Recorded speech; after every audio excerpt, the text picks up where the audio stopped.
자, 아베 총리는 개인적으로 늘 제가 몇 번씩 얘기했죠. 굉장히 지금 야마가 이빠이 돌았다 그랬어요. 그 야마가 이빠이 돌은 이유는 그 아베 총리가 작년 12월 한국 대법원에서 강제징용과 관련해서 판결을 내렸을 때 아베 총리가 한국 정부에게 얘기를 했어요. 국제 규칙을 지켜라. 안 지키면 한국이 마이너스다라고 아베 총리가 직접 얘기했습니다. 거기다가 일본 정부는 한국 정부에 강제징용 문제 협의하자고 요청을 했었어요. 1월 9일에 2월 달에도 일본은 강제징용 판결 관련해서 문재인과 협의를 두 번째 요청했습니다. 그런데도 문재인이 거부했어요.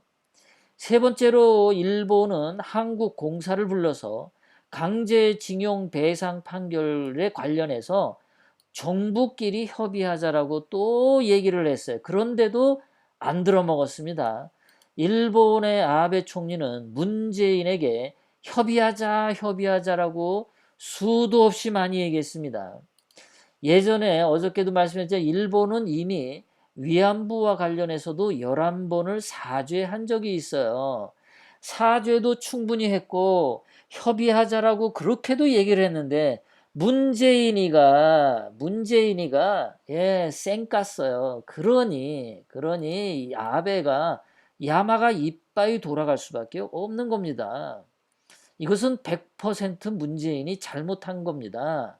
아베 욕할 거 하나도 없어요. 아베는 최대한 예의를 다 지켰습니다.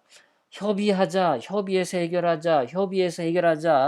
11번씩이나 사과했어요. 할 거 다 했습니다. 이 아베를 누그러뜨릴 수 있는 길은 제가 보기에는 없다고 보고요. 어저께도 나왔지만 오늘도 일본 정부에서 얘기하는 게 그거죠. 자, 불산이 한국 반도체 공장에 들어가야 되는데 엄청나게 많은 불산을 한국이 수입해 간 다음에 상당 부분이 사라졌다. 그 사라진 게 북한으로 넘어간 게 아니냐라고 의혹을 제기하는 겁니다. 이 불산이라고 하는 것이 북한으로 넘어가서 북한 핵무기 제조에 쓰이고 또 우라늄 농축의 필수품으로 사용되고 또 북한 화학무기 제조의 필수품으로 쓰이는 불산이 북한으로 넘어간 거 아니냐. 이런 식으로 불산이 북한으로 넘어갔다면, 그래서 북한의 핵무기 개발에 도움을 줬다면, 북한 화학무기 개발에 도움을 줬다면 이것은 문재인은 국제법상의 커다란 범죄자다. 뿐만 아니라 한국 국법에 의해서도 이것은 국가 반역죄다. 라고 하는 것이 여기서 나타나는 거예요.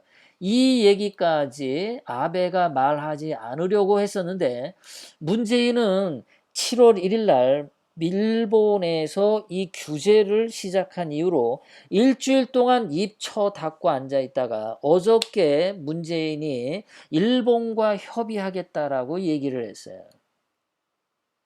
그러니까 문재인은 이 문제를 키운 장본인입니다. 이 부분에 있어서 정말로 일본에서 수입한 불산이 북한의 화학무기와 핵무기 제조에 도움을 준 경위가 있다면 이것은 일본으로서도 한국에 불산 수출을 할 이유가 없게 되는 거죠. 북한은 분명히 적국이고 북한이 핵무기를 개발하지 못하도록 하는 것이 미국 트럼프 대통령의 정책이고 유엔의 정책이고 일본의 정책입니다.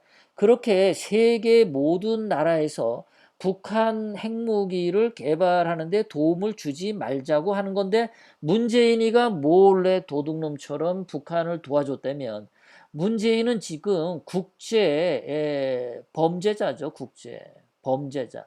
대한민국으로 보면 국가 반역죄, 전 유엔에서 보면은 전쟁 범죄자 이렇게 갈 수도 있는 굉장히 무시무시한 사안을 문재인이가 저지른 겁니다.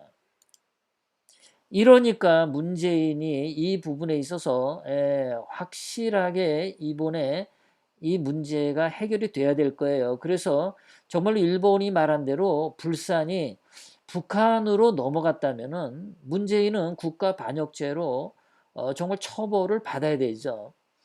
금년이 가기 전에 뭐 이번 달이나 7월이나 8월 달에도 이 부분에 대해서 한국당은 불산이 북한으로 넘어갔냐 안 갔냐에 대해서 국정조사나 그런 거 분명히 해야 돼요.